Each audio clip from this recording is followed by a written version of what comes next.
Hello and welcome along to the RTÉ Rugby podcast. It is the 1st of October, the season is up and running and we have plenty to talk about. Bernard Jackman is alongside me in the studio. Bernard, how's it going? Good, yeah. Glad to be back up and running. The URC round one was actually pretty impressive. The teams were far more advanced and prepared than I think in previous seasons, and we saw a lot of really good attacking rugby and a lot of bonus points. All the teams that won, I think, won with a bonus point, so a good start from an attacking point of view. Yeah, and we have plenty to talk about, particularly around Leinster. Jonny Holland is also with us. Jonny, afternoon or good morning.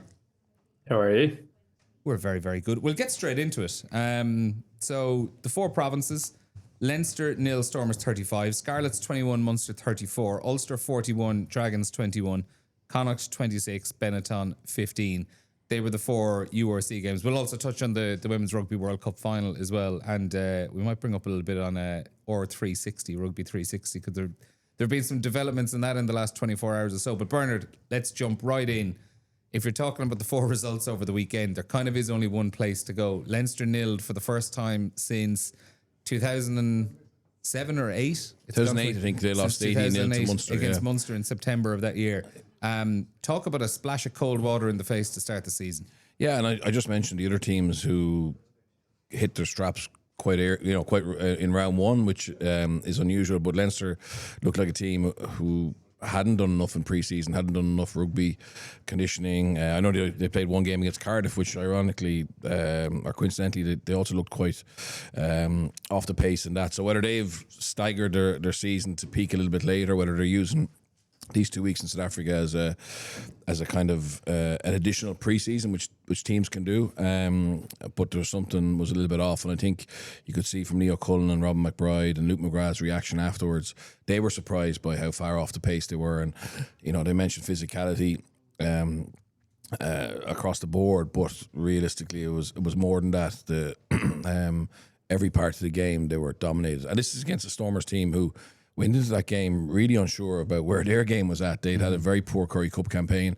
They blooded a lot of young players in the Currie Cup, but realistically, the only game that team that played Leinster played together was against Poland, and they won that one, but they certainly were unsure of their prep to play, and I think they'll be so shocked because last year, like their scrum last year, their line-out maul, it wasn't really a weapon, it was more their transition attack that was the area that they found most strength in and gains in. So for Leinster to be dominated to that extent up there, and it is a young front five, bar Slimani, but there's a lot of quality in there as well. And just you're talking international, it was in.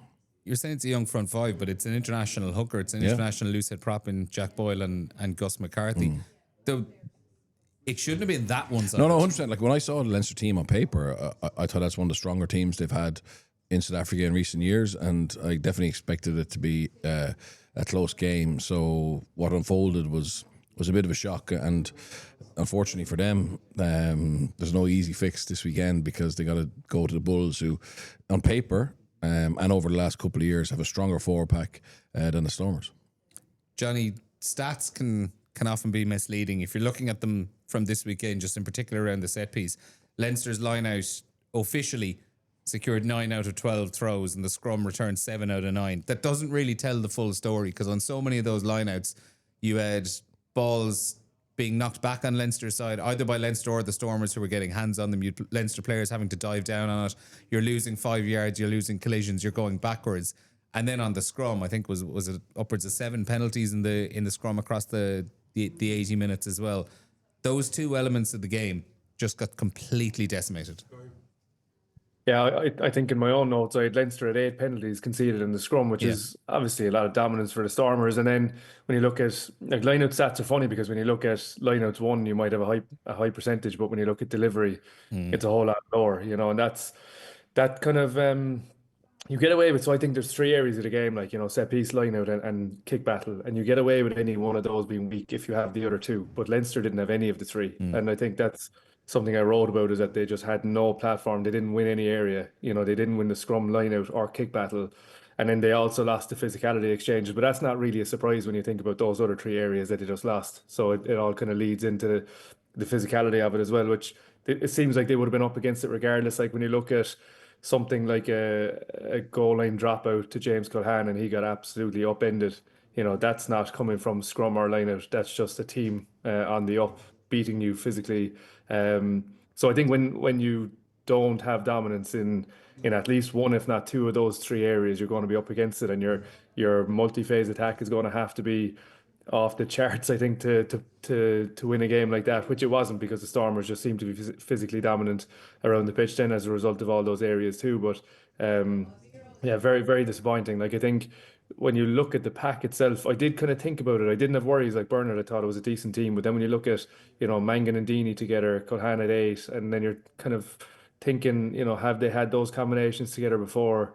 Is it a little bit less experience? But they've all got plenty in the tank. Like, they wouldn't expect to lose a game like that either. So I think it's massively disappointing. It's one of those head scratchers. You're going away from it going, nothing went right, and what really can we do? Only go back to the drawing board and try and go again against the Bulls, who, the Bulls are going to be out to get them. Like, they won't have enjoyed the end of their season last year, so it's not going to get any easier for Leinster. And it was like, it probably was the early stages of the second half where it just completely unraveled. They were dominated for the first 40 minutes, but if you're Leo Cullen and you were going in 6-0 down at half time, having been on the back foot for those entire first 40 minutes, Stormers have missed a couple of shots at goal, which Yuri Mati probably shouldn't have been taking. They were very speculative efforts. They'd had a try disallowed as well.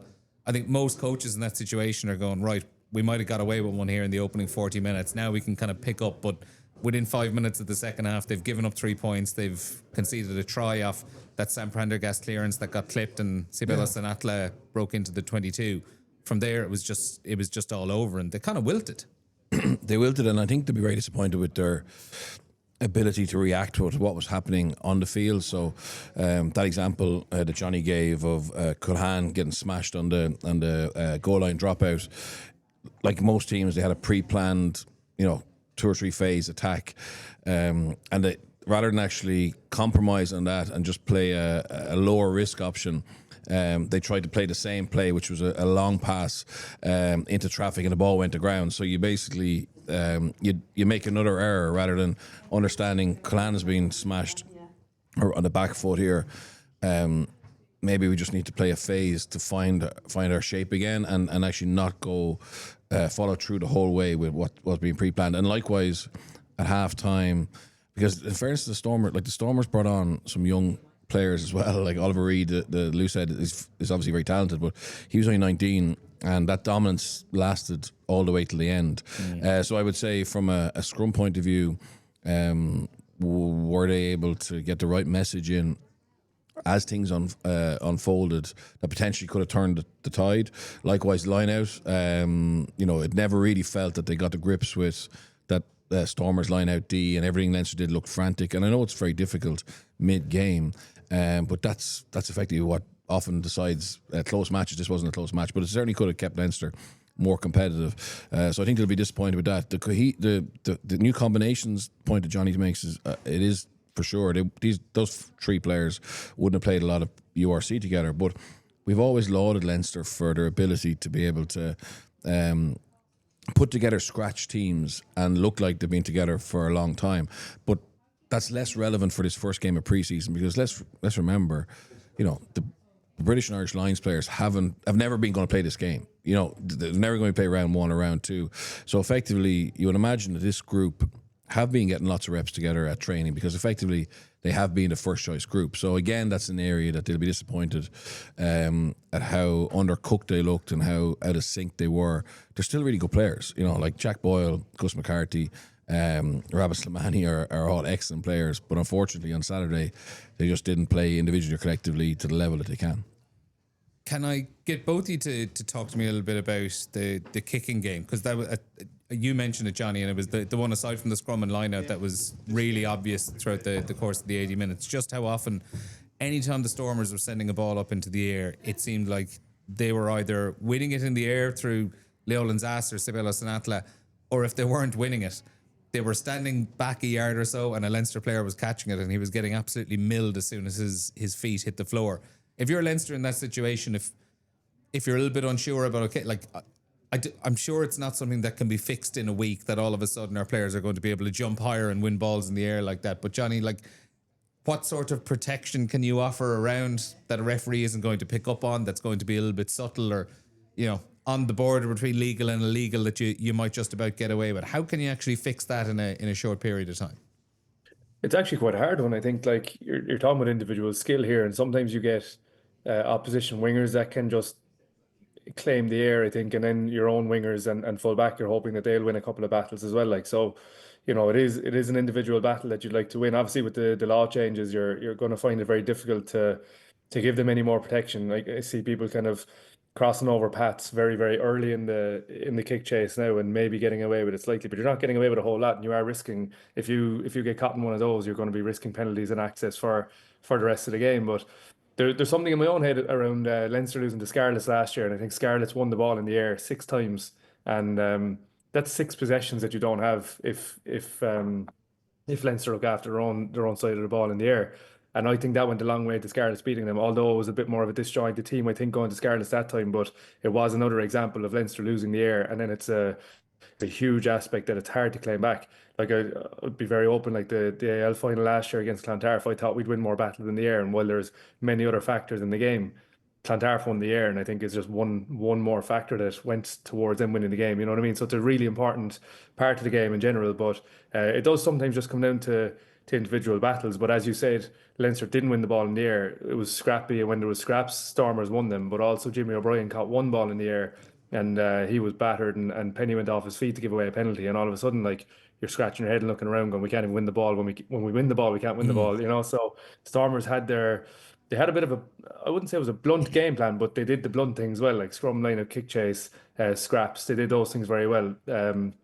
I thought the Stormers were poor enough in multi-phase and in transition. I thought they knocked down a lot of ball. They weren't exactly, you know, when you're looking at it from a Leinster perspective, I think you're saying we got destroyed by an average team. They didn't get, you know, they didn't lose out narrowly to a very good team. They got absolutely destroyed by a team that were probably above average, just above average. Yeah, I just think on that, the game has shifted. And when World Rugby brought in this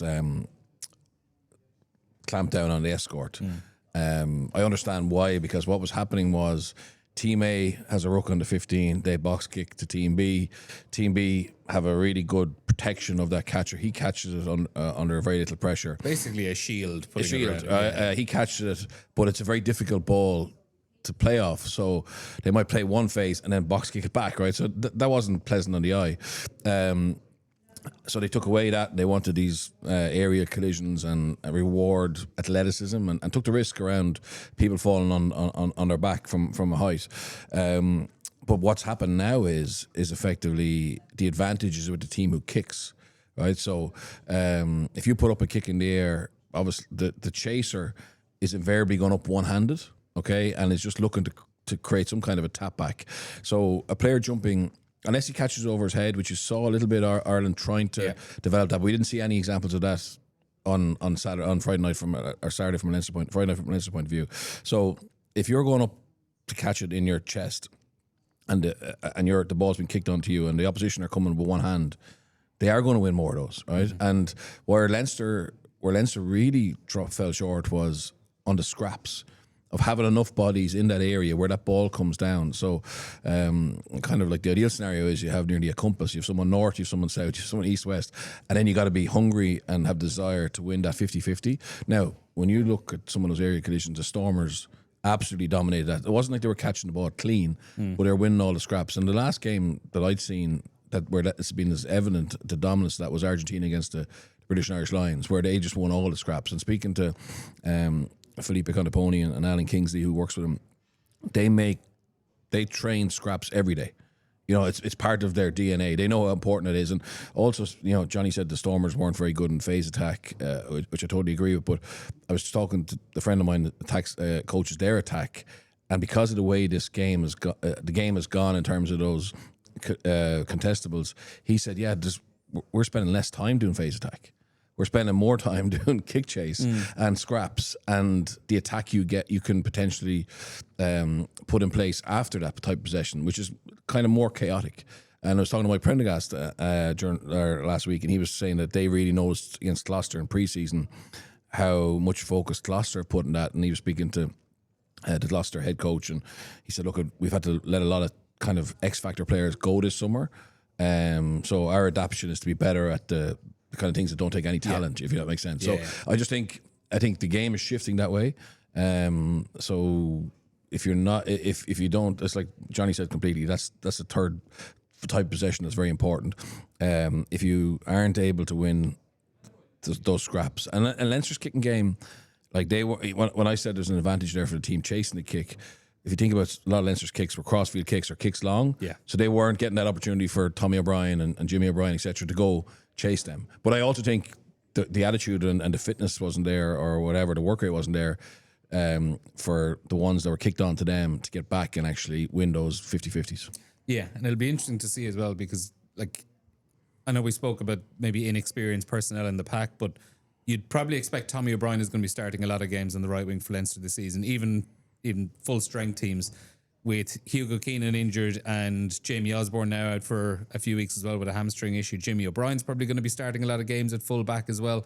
And okay, Jordan Larmour might be in and out. So, but like that back three is going to be on the pitch quite a bit, and they're going to be dealing with that a good bit over the course of the season. Bulls away for Leinster this weekend. I might move on to the other three provinces, and there's a bit on the kicking I might come back to a little bit later on around one of them as well.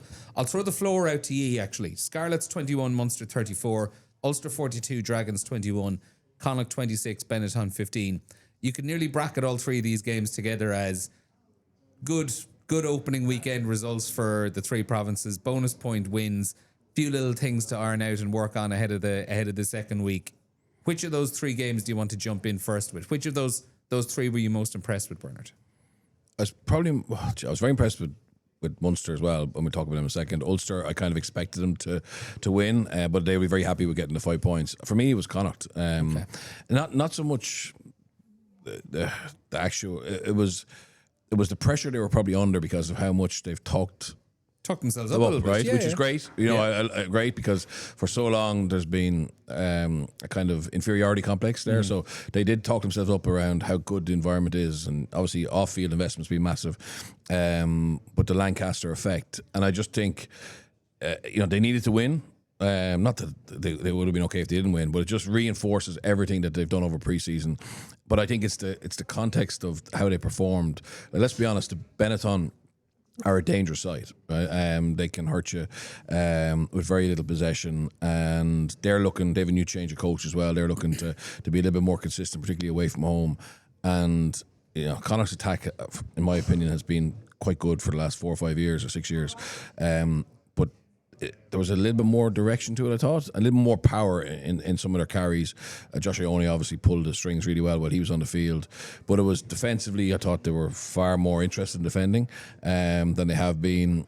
System-wise, they looked more composed, and they also just didn't really ever look like they panicked and weren't given Benetton gifts as such. I know they conceded just after half-time, but I never felt that try was going to lead to hemorrhaging more points directly, which in the past has been the case. So I think 5 points, feel-good factor, another home game, they're the ones who probably benefited the most this weekend.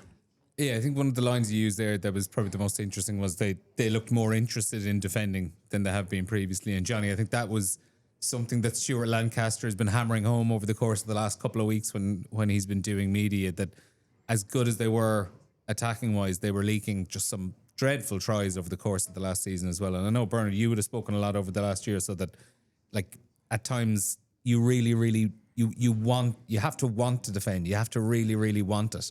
And I think one of the things Stuart Lancaster mentioned after the game, Jonny, I'll put this to you, is that, I don't know, is this an official statistic or something, but he said they probably made as many try-saving tackles against Benetton on Saturday evening than they probably did over the course of the entirety of last season. And it's those last-ditch efforts, those final scrambles, they're the ones ultimately that can probably save you 10 or 12 match points over the course of the season. They can turn 2 or 3 wins into losses or losses into wins. Yeah, I didn't hear that comment, but I think, hearing it there now, it sounds like he's very much mentioning, like, you don't want your defensive system to be relying on scramble, but like when you scramble well, your mindset is right and you're not willing to give up anything. So maybe it's just a bit of a nod to the environment that they're creating and where they're putting their emphasis as well, because like rewarding someone for getting back and making that extra effort for you, is the same as, making an extra effort on getting to an offload and scoring a try. Like, it's the same amount of points, you know what I mean? So I think rewarding both sides of the ball. Connacht have been a very attacking team, like, and not that they didn't want to defend, but and as well, also not to like insult any defensive coaches, but like half a defense is your mindset. It is really around the fact that when you hit someone, you want to hit them harder, or when you're getting off the line, you want to finish that and finish on top, and you want to make double shots and put them back and finish your tackles. Like, there's a lot of want in your defense and your contact skills, I suppose. And Bennett on our side, like Bert said, like they are a side that, especially on 4G, that you can leak points against them. Like, they're a very good side, very good attacking threats.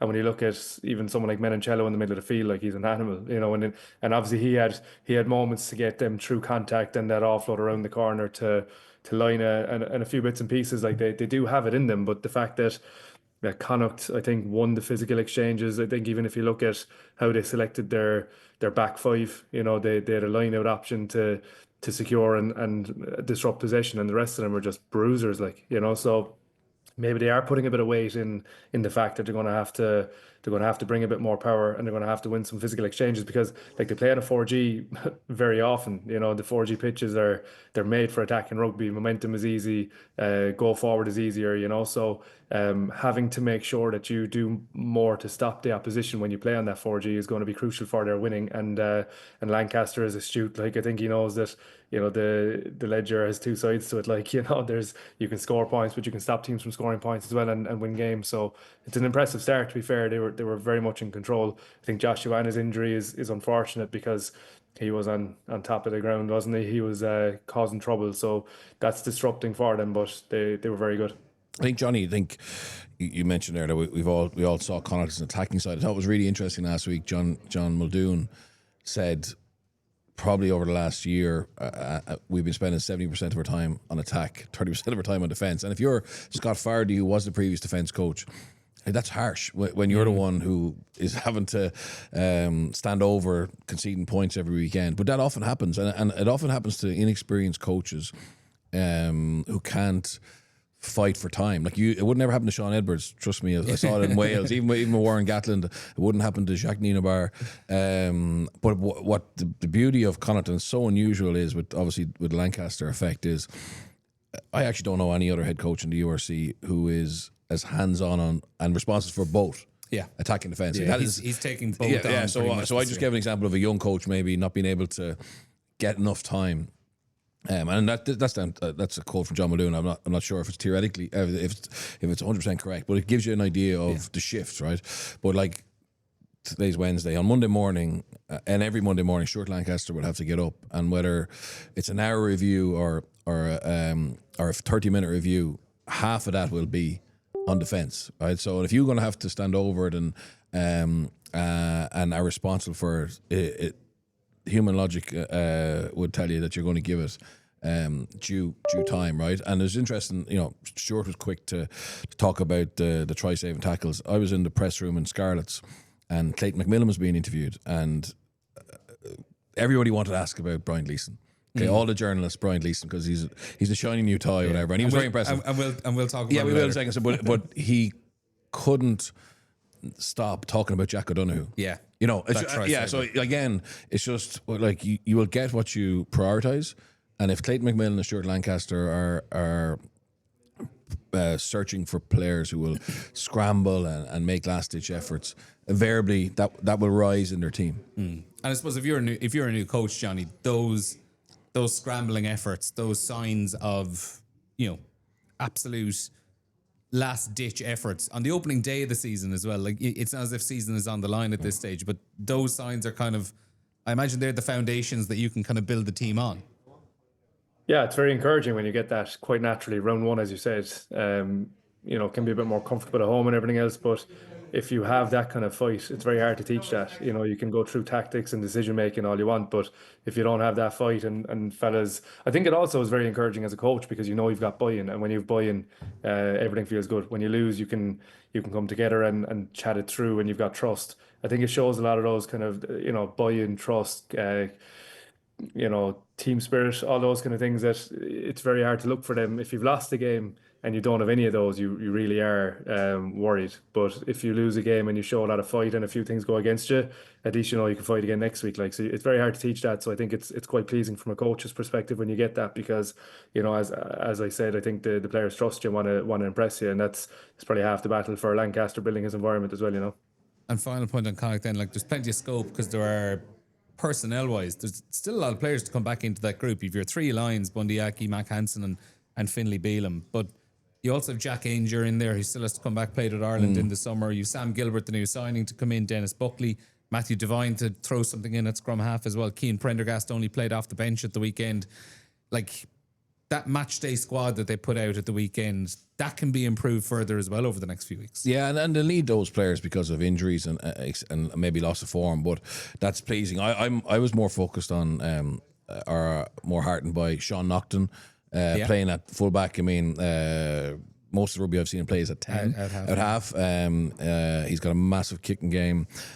Stuart had spoken a lot about him, and I thought, he getting that try and his all-around performance will certainly give him confidence.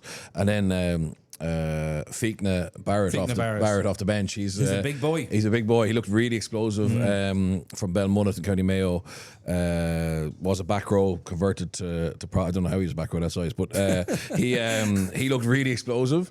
And again, it's another local kid coming, Connacht born and bred, coming through their academy, along with likes of Devine and Gavin and Ford, etc. And then on Sam Elo's the opposite. He's a guy who obviously played his school rugby in Dublin, and has had huge potential.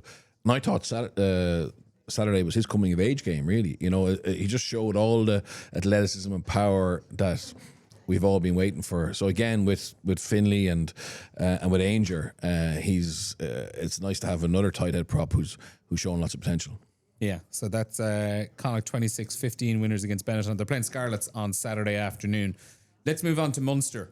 34-21 winners against the Scarlets away from home. And Jonny, I'd say overall probably a more comfortable win than the scoreline suggested. Yeah, well, I think, the scoreline going to 20-0, wasn't it? Away from home.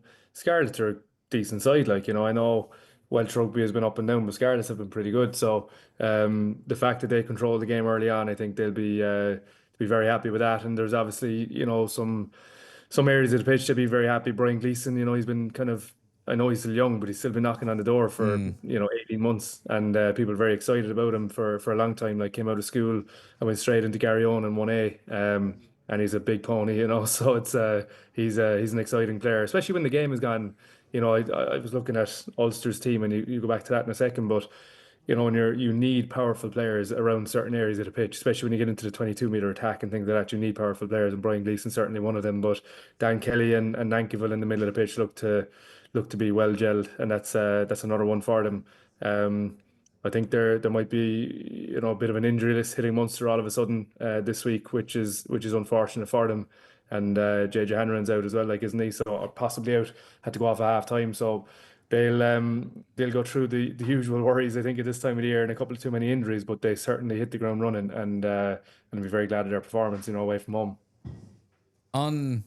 On Gleeson, let's kind of dive into him a little bit more, because I think last season was the season we all expected him to kick on, but he just had a couple of frustrating injuries that kind of stunted things along the way. And I suppose by the time you're into the back half of that season, Munster were desperate for wins, and the scope wasn't probably really there to give him the opportunities. But looked so powerful, but a very different kind of power to like what a Gavin Coombs would bring. Yeah.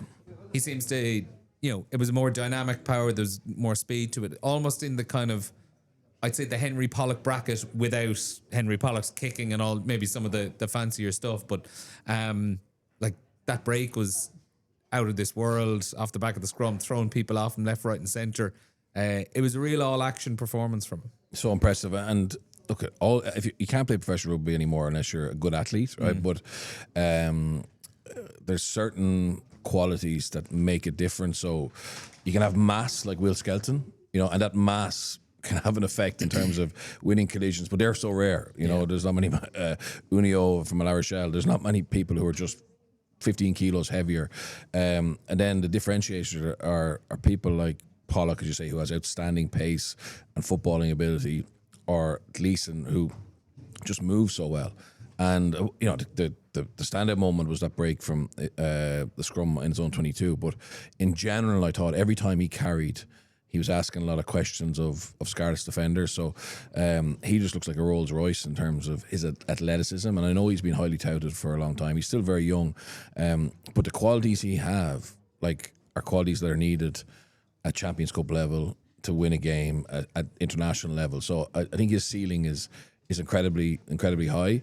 And just with a bit of luck now, he'll get some injuries. Like Coombs came on and had a good impact as well. Like there's lots of competition there. Hodnan's obviously got to come back as well in that back row. But I really like Munster's everything about them. They went over early. The lads were slagging, saying, thanks to Conor Murray, they had to spend 4 days in Wales because of his comments in the book about Zebra. I'm not sure if it was 4 days, but they certainly went over and had a team run in Swansea. They were cursing Conor Murray. Yeah, and they went home. So I shared a flight back with him on Sunday. But it's a new era for Munster. New coach, but also legends of the game, no longer there. Legends of Munster Rugby, O'Mahony, Murray, obviously, Archers. 1,100 Munster appearances. Yeah. 1,120 something between Peter O'Mahony, Conor Murray, Stephen Archer, Dave Kilcoyne, Rory Scannell. Yeah. 1,100 Munster appearances and 300 or just under 300, 297 international appearances between the five of them. It's a heck of an amount of rugby experience gone out the door. But to see someone like Craig Casey stepping up, captaining Ireland in the summer, captaining Munster at the weekend, you do get a sense that there's a core of that team now. Alex Kendellen and another one who's really kind of, from a leadership point of view, looks to have stepped up over the last year. There's a core of that team now who this is becoming their team and they have to take it on. 100%. And just hats off to Niall Scannell for two brothers to play 200 games for a province, let alone a province like Munster, is phenomenal. But yeah, it's now it's the next generation, their chance to put their stamp on it, and they looked in unbelievably good condition close up. I know the pre-season's been a bit old school, swimming, boxing, hill running, etc. But I was chatting to Mossy Lawler on Sunday and in the airport, and I said, I feared you're going to be undercooked because all I was hearing about was this non-rugby conditioning. And he said, no, he said we did enough rugby, and what we did was bang on, and that's great, because Connacht's pre-season has been all about rugby sessions and no non-rugby fitness. So it's just two different approaches, but more importantly, both teams looked ready to play on Saturday, and I thought Munster, I agree with Jonny. I thought the Dan Kelly, Nankiville partnership, which I always think Dan Kelly's more of a 12, but they looked really. Let's really stay sharp on this actually, because that was a really interesting element. Yeah. They looked like they gelled instantly. Yeah, I think Nankiville. And I'm not knocking Dan Kelly here, but I think Nankiville's an easy player to play with because he's just so selfless, and if that makes sense. Now, Dan Kelly obviously complemented that very well, but I think Nankiville's been a brilliant signing. He's a team player, so consistent, and a bit of a talisman for them, and he's hard, and he doesn't care if he's playing home or away. So he's been a great recruit. The scrum was good. I thought Ollie Jaeger looked good, and Tacker Abrahams, he's Munster sometimes overplay getting the ball to Witt, but when you have him on the edge, he invariably beats the first man and gets you go forward. So I also thought Munster's attack was probably the most sophisticated of the four provinces this weekend, and that's something they've been working on their skill set over the last couple of years, and it was good to see them not go away from that, even though there's a new head coach. Jonny, on the attack, it did look like there was a lot of clarity in there, plenty of zip. They moved the ball very, very quickly. You must have been pleased to see all that come together. Yeah, I think the try from Mike Haley where Jack Crowley threw it kind of half over the top to Tacker Abrahams, back into Crowley, back out to Mike Haley. I just thought it was a really good try. When you can pull something out like that in league games, especially, if you can score like that, you're going to be very dangerous and you win many games. So I think if they can keep that when you're talking about those personnel though, Dan Kelly with Nankiville, Tacker Abrahams as a game. When Tacker Abrahams signed, I thought this guy's a game breaker. He's gonna as Bernard said, he'll beat a tackle, and once you beat a tackle, you get your hands free, you're in behind, and that's when the game opens up. When it's so hard sometimes with the defenses at the moment to go forward, to get in behind. It's someone like him who you can barely lay a glove on. He's someone that'll really open up the game for you. But Craig Casey inside them and Jack, they're the group, Bernard, that I think you can talk about the leadership and driving standards and being completely obsessed with their craft. When you get that group together, it's unbelievable. But they do have a lot of consistency in what they've been doing in attack for the last couple of years as well. Obviously, with Mike Prendergast leading it, but I'm told Massey Lawler is doing a lot more as well now in terms of taking on responsibility for their attack. And but he's been in behind the scenes. Like I've seen their training, and Massey will go right into the detail of what they do on their setups and their skills, and it's really detailed. So when it does click like that, it's not really surprising when you've heard what's going on. And I'm sure they're all doing that in behind the scenes, just because you see one doesn't mean the rest of them aren't doing it. But it's impressive the level of detail that they go to. When you get a half an edge or you get a half a shoulder somewhere, it's not that surprising when you see what goes in behind it. But I think the score up the middle and angle marauding and then that flick offload with complete accuracy, that was absolutely class. But Dan Kelly to have the kind of wherewithal, just that step and get in under the sticks, like it's really high quality stuff. I watched the game from behind the post because it was lashing rain, but and seeing Munster from behind and the detail around those lines of running, the shapes, it was far more sophisticated than anything Scarlets threw at them.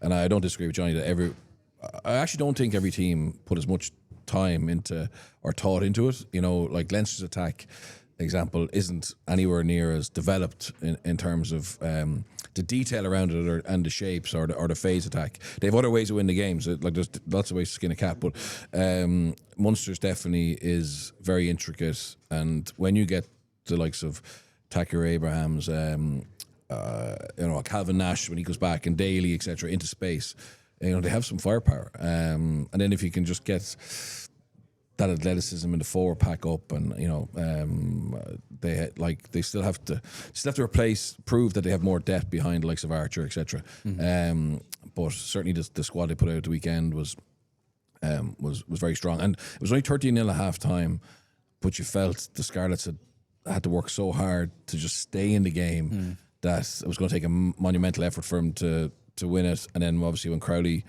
unlocked the defence straight after half time, 20-0, it was game over really. Yeah, it was a fine win to start the season. Speaking of fine wins, Ulster saw off the Dragons. That was 42-21 at Affidea Stadium in Belfast. It's funny when Bernard's coaches kind of big plans. They've a game plan laid out. They have their exit strategy set up from the restart. I'm sure he could look back and laugh at it now because they comfortably won the game in the end. But what do you think was going through Richie Murphy's head 8 seconds into the game when he watches Aaron Wainwright run in under the post? Well, you're nervous. You're nervous your first game, and the pressure's on when you play the Dragons at home because last year they didn't win a game, and then to concede that, and it's not even a defensive error. Like you don't blame Willie Falloon to the Ulster defence coach for that. It's just one of these things that can happen. But I think in hindsight, once you got over the shock of that, I think the fact that they managed to actually start to implement their way of playing and started to bleed the Dragons and eventually obviously score the tries they needed. I actually thought they looked quite slick. I thought you could see Mark Sexton's influence there. They looked a bit better defensively for sure. They conceded 3 tries in total, take away that one. So it wasn't perfect, but certainly Willie Falloon and Richie Murphy and Mark Sexton will feel that that's a performance they can build on. When he looked at that Ulster side, I thought on paper it looked like a good side. You have Augustus on the bench, you have Ian Henderson fit, you have Stockdale fit. So again, I don't know how deep that squad is. I would have my worries about how deep it is in terms of talent and experience, but certainly first block of URC and then they have Challenge Cup. I'd say Richie probably can try and mine some of his frontline players a little bit during the Challenge Cup and hopefully get more games out of them than he's needed to in the past. Jonny, I might talk about the wingers with you, Jacob Stockdale and Zach Ward. It feels like if they can get this right with the pair of them out in the wing, it has the potential to be a real point of difference combination. I would wonder though, I know we were speaking about kicking earlier on and kick strategy. Would you be a bit more inclined to throw up a few more contestable kicks when you've got players the size of that, the size of Stockdale and the size of Zach Ward and the athleticism they have to create maybe a few more broken field opportunities, or would you be more inclined to try get the ball to width out to them as quick as possible? Yeah, I suppose you have to have a game plan where you stick to your principles, but then when you've got bodies like that, maybe they become some of your principles too. Like so I know I clipped something there a while ago because Ulster won the ball back in the air, moved the ball through their forward pod very quickly, got it a couple of passes wider, and Jacob Stockdale made a class line break. He threw the ball into touch, which I think was he just couldn't find the pass. I'm calling out James Hume on that one. He tried to he tried to trap that with his foot. I think he actually could have caught that in his hands. I think he would have been reaching, but I think he should have been flatter anticipating, and maybe he couldn't keep up. I'm not sure. Is that an insult? But Stockdale had broken away. But I think Zach Ward was class as well. He's really powerful. And that's something that when Mike Lowry, smaller body, but with the footwork that he has, can draw another defender and get that offload away to like his finish in the corner was unbelievable in traffic. So. If you can get Mike Lowry delivering to these guys on the edges, they'll be very dangerous. But I think, as Bernard said, you can see a small difference in their attack. They did look to kind of move the ball a bit more in the contact area, an offload here and there, move the point of contact, and then go again. I thought that was very interesting because I do wonder about, as you said, Bernard, like their squad depth. Maybe they know they're going to have to be a bit more clever. And also, I was talking with their back five, and it's not like they don't lack power. When you look at them individually, you talk about Izuchukwu, Henderson's a big lad, and experienced. Izuchukwu is very, very powerful and athletic.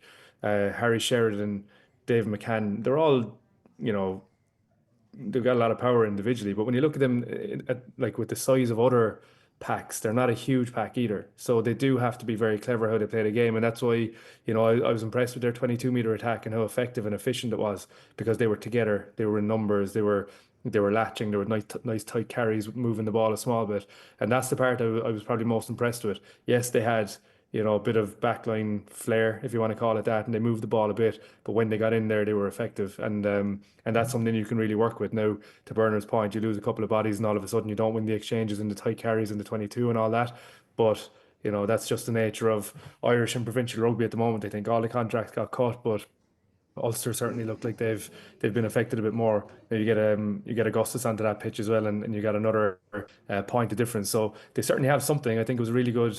It was unfortunate. The first try, 8 seconds was cat, but Stockdale in behind it. I think that's the part that would worry me most, because you get an awkward lift. It was a very good kick. They probably should have had time to get under it, but Stockdale's in behind, kind of nearly not started the game yet, and it's hit off his legs, like, you know what I mean? So that's a part of his game where I thought I think last year he came back to form, and we were all talking about him, and that line break shows what he can do, but just tidying up the small bits and pieces where you don't get time to recover against better sides, as opposed to Dragons, you know what I mean? So lots of good things in their game, and a lot of good bodies on their pitch, but they do have to work on the smaller details for it all to come together, I would say.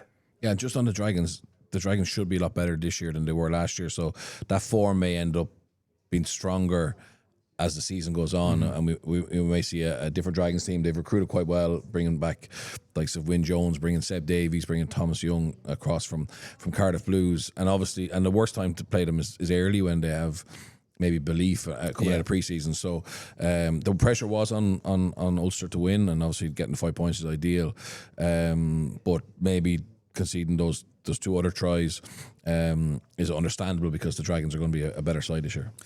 But just on that, sorry, Neil. Just the one from the kickoff, he scratched that off. It's probably not going to happen again. You might work in it for 10 minutes someday in training, and it probably just doesn't happen again. But the other one was a very well weighted kick from Angus O'Brien, and defensive coaches will say things like, if they want to throw it over the top and they beat us on an edge, we'll scramble and recover, or if they just find the kick that happens to land on the right area of the pitch. That really was one of them. I think it's not one that you go away thinking, geez, we got open there. It's a very good kick and a very nice angle that he kicked it at, and they picked it up. They scored 1 try then with a bit of momentum in the 22. Nothing that I think would worry Ulster going forward in terms of defence that they can build on, Slight tangent to your point there, Johnny. As a coach, do you have to kind of remove yourself sometimes and remind yourself that not every try has to be analysed to the nth degree, and you have to figure out what system broke down here? Sometimes someone scored a brilliant try against you, and you just have to park that and accept it. Yeah, I think so. Absolutely. Like you get your forwards coach. I think it's Dave McCann was in the air and his pod around him. I think, if you're doing your position specific kind of skill sessions, you might go, right, we'll do a small bit here on your footwork and plant and get up in the air and all the rest of it. You have a quick chat with Jacob Stockdale telling him to be in the game for the first 10 seconds. And after that, I think you just move on. I don't think you can do a whole lot. I think you do have to be seen to have something that, all right, we'll do 10 minutes here. But if you're doing too much on it, I think that's part of a session that's already happening. You get your pods moving and jumping. And other than that, you do scratch it off, I think. If I was a coach, every try scored against my team would be an absolute world beater. No, we'll have to move on. We'll have to move on. There's not. You can't defend that. You can't defend that. Last point I want to make on Ulster. You mentioned Jonny mentioned some of the forwards that stood up at the weekend. Cormac Izuchuku, Ian Henderson looked really, really sharp. Was involved in a couple of maul turnovers.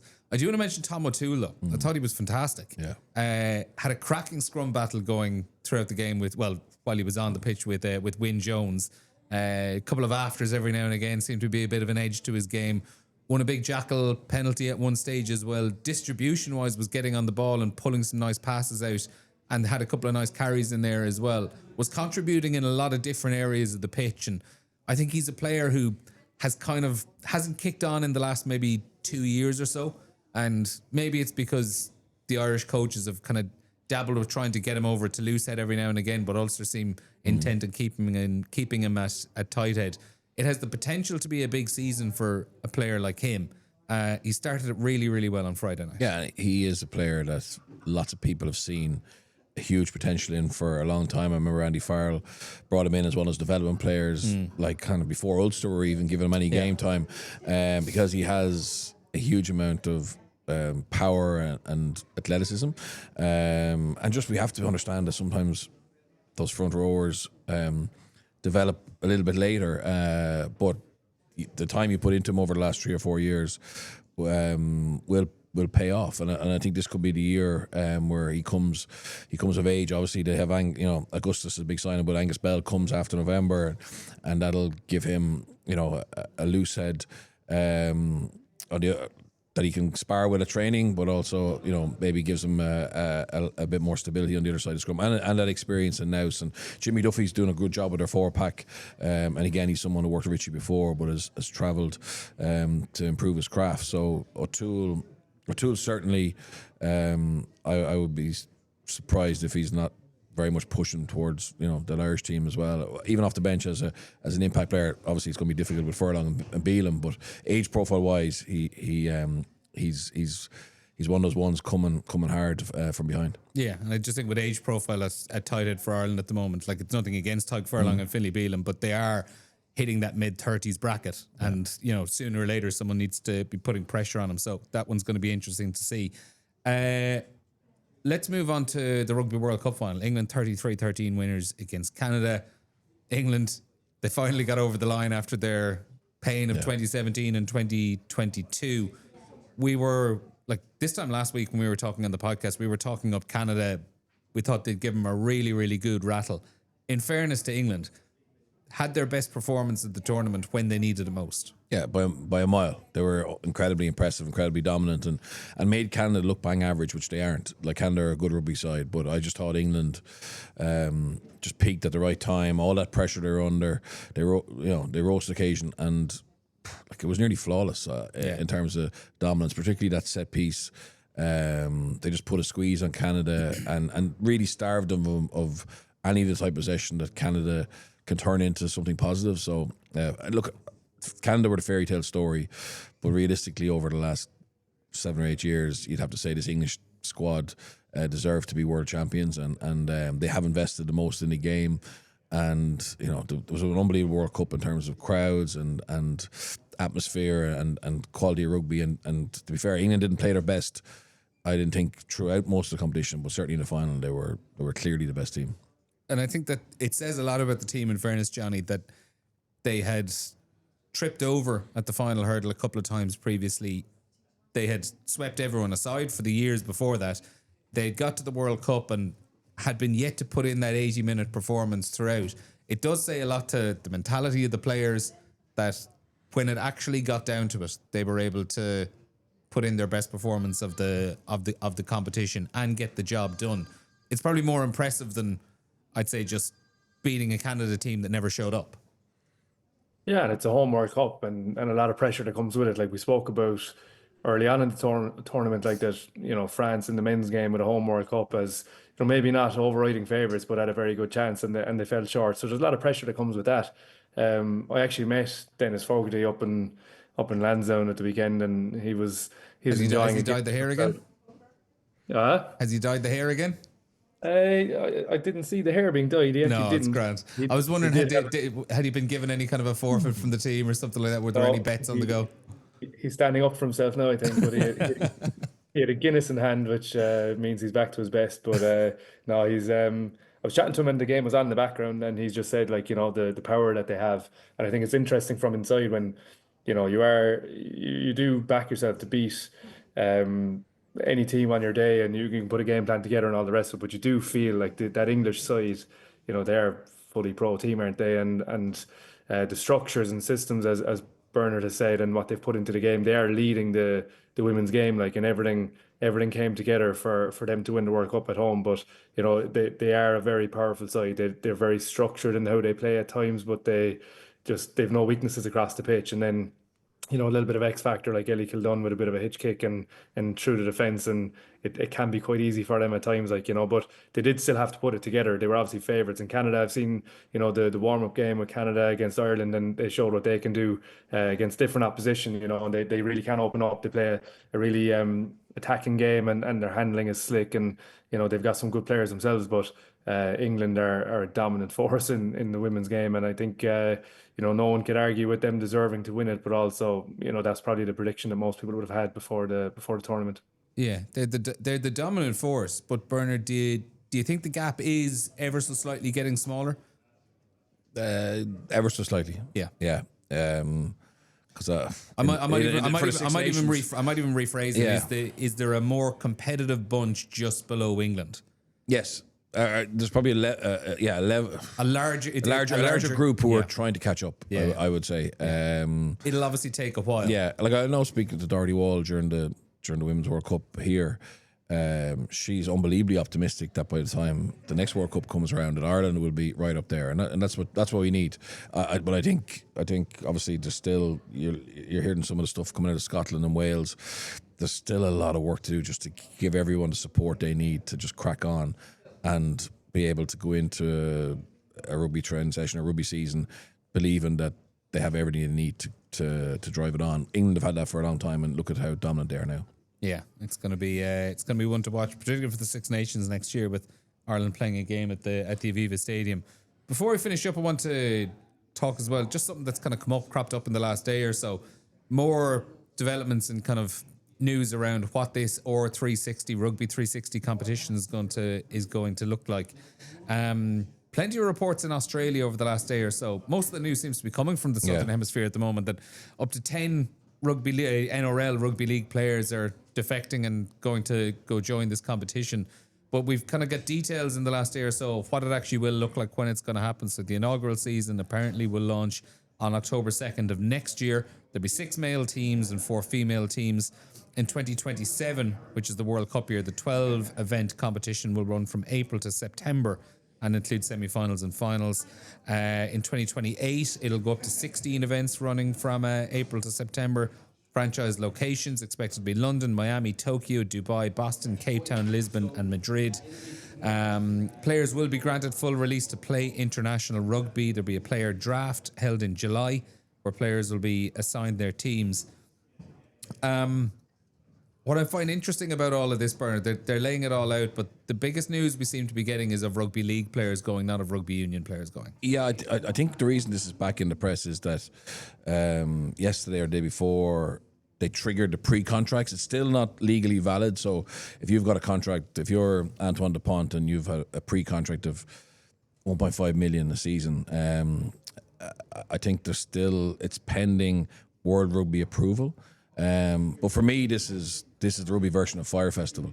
I don't see it happening. If it does happen, right, I would say they'll come out to play in a stadium in Miami, and there'll be 10,000 people there. Yeah. If ever, like Madrid the same, Lisbon the same. I don't think you see the Babas, and the Babas have an unbelievable tradition.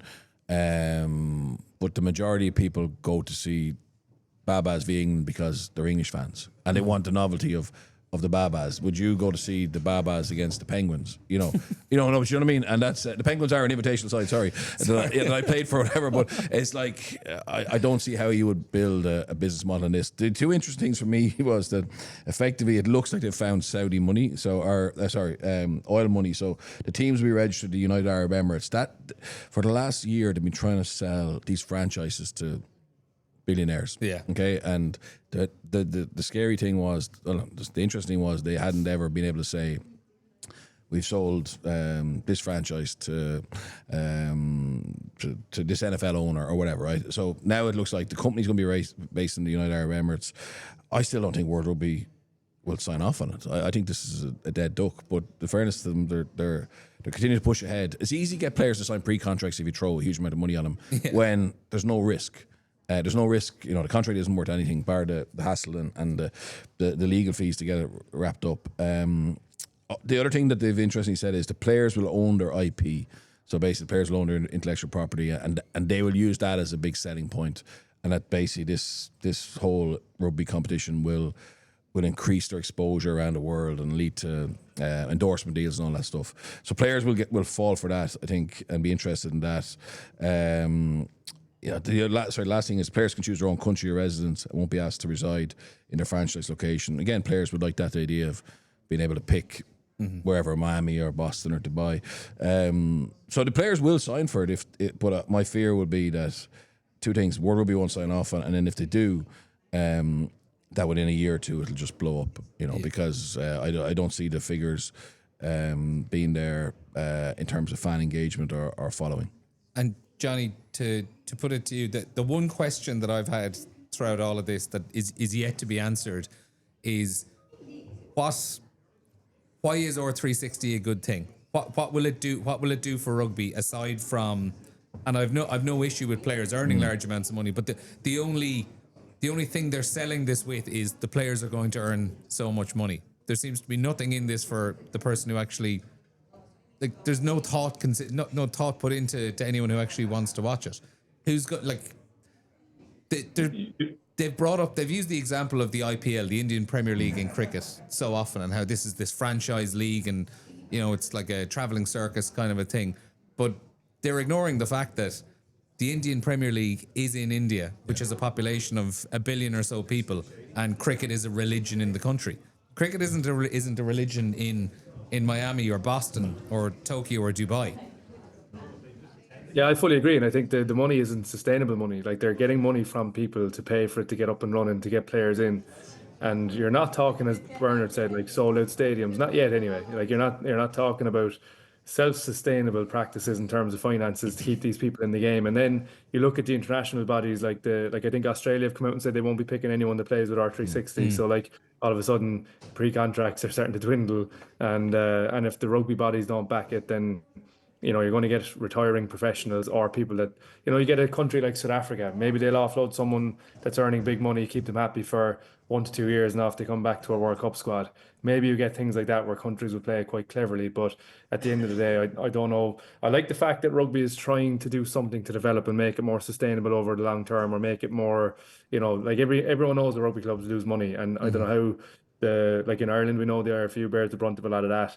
I don't know how it really works in other countries. I know obviously French clubs are privately owned and they'll have their own financial ways of doing things, but rugby doesn't really earn money at the moment. And I like the fact that they might be doing something to try and change that, but it doesn't seem like it's a realistic one. Like Bernard has said, I don't think it's realistic for them to sustain the level of cash that is needed to get it off the ground. I don't think they can keep it going that way. So I'm not sure they're going to get the model right. It seems a bit pie in the sky at the moment, doesn't it? Yeah, so I'm really interested in this. Like, I'm passionate about rugby. I have no issue if I'd love to see players getting $1 million a year, but everyone I ask about why is this a good thing, they say, oh, it's a disruptor, right? It's going to disrupt the game, whatever, right? And players are now going to get what they deserve. But the reality is, it's not like, as Jonny pointed out. But if the market can't sustain it, is it what they deserve? It's nonsense, because the unions in general aren't. There's no individuals benefiting from. So if English rugby has a great year and they have a massive revenue, that money will go back into the game, and players will benefit from that. Like, it's not like the Glazers taking money out of Man United, and the players deserve more of that money. I just think this will do more harm than good, because it actually will affect the domestic games in each country, because it'll inflate wages in other if leagues. Caelan Doris or Jack Crowley go on R360, the games they play for their franchise will be games they miss for Munster or Leinster. That's the issue. So am I going to want to go into Thomond Park if 4 Munster's best players aren't there? So that's the knock-on effect. So there is an effect to this, and it will disrupt. And you're not going to fly to Miami to watch them. No, of course you won't. You won't, because people follow teams that that they can identify with, and this would take maybe 10 years to build something. You know what I mean? So yeah, I don't see it getting off the ground, to be honest, but they're driving on. Yeah, they're driving on. Right. Who knows? We might be rebranding as the RTÉ or 360 podcast this time next year. Before we finish up, reminder, games this weekend. Edinburgh against Ulster is Friday evening, 8:05. And then on Saturday, the other 3 provinces in action. Connacht host the Scarlets, 1:45. Bulls against Leinster, 5:30. And Munster, Cardiff, 7:45. Jonny, before we let you go, AIL started back at the weekend. Talk about a tough start for yourselves. Lansdowne away and Terranure at home this weekend. It sounded like it was a bit of a scrap up in Lansdowne. I thought I was getting away with this for a second. No, it was. We had a tough start. They came out of the blocks. We were probably, I wouldn't say shell shocked, but we got caught, and there was a wind favouring them. I wasn't really sure. The back pitch in the Aviva can be tough as far as in around the stadium, and you're not sure which way it's actually going at times. But it was probably favouring them, and that gave us a bit of a Saturday chance. was a brutal day up in Dublin, wasn't it? It wasn't so bad in the end. It looked like it was going to be horrendous, but around the time of the game, it actually cleared up. And obviously being on a 4G, it affected us a small bit less. But we got a try just before half time, which gave us a bit of belief that we could chase it down, and had a couple of opportunities to be able to do that, but we just didn't get there. So it is disappointing, but I think it's something we learn from. And then, as you said, it doesn't get any easier with your own club and King Carlos coming to town. So it's it'll be interesting this weekend, no doubt. I was telling you, Bernard, I started out my new season at the weekend as well. A Sunday trip to your old stomping ground down in Carlow. In fairness, it was great to see. It was a thirds team out of Carlow, and from what I can gather, it's like a kind of an under 20, unofficially an under 23s team. They obviously don't have, there's no actual age limit on it if they need to chuck in a couple of overage players.